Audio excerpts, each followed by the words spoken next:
Сәлем баршаңызға, қалдарыңыз қалай? Бүгінгі күндеріңіз сәтті өтсін достар. Бүгінгі тақырып Айдарбековтер әулеті. Оны бастамас бұрын каналға тіркеліп, лайк басып, комментария жазуды ұмытпаңыздар достар. Айдарбековтер әулетіндегі үшінші келін Жібек әлеуметтік желіде нағыз блогерге айналды.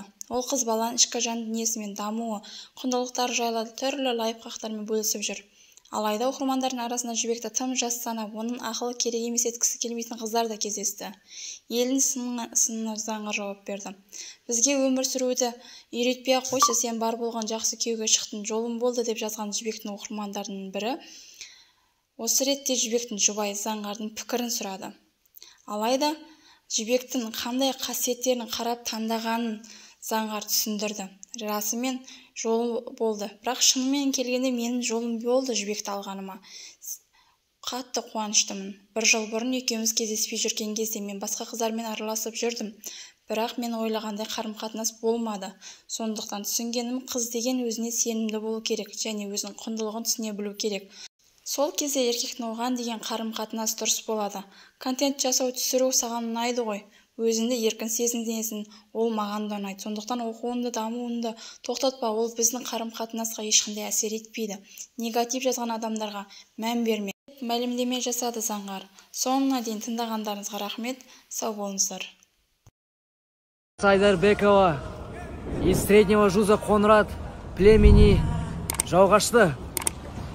Мое имя Заңғар имеет значение вершина всех высот. Привет!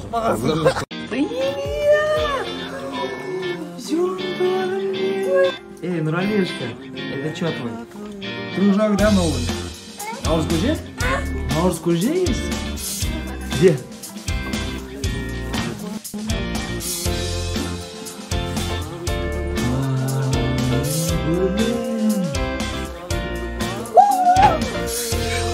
Қасында отыр.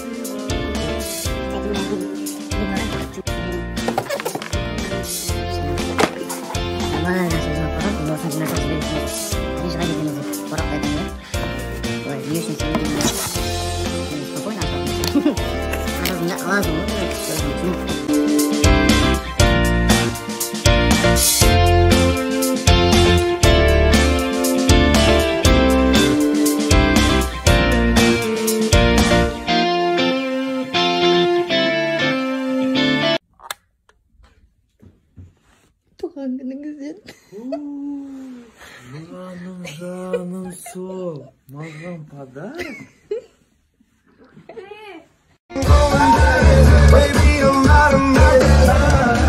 Астана!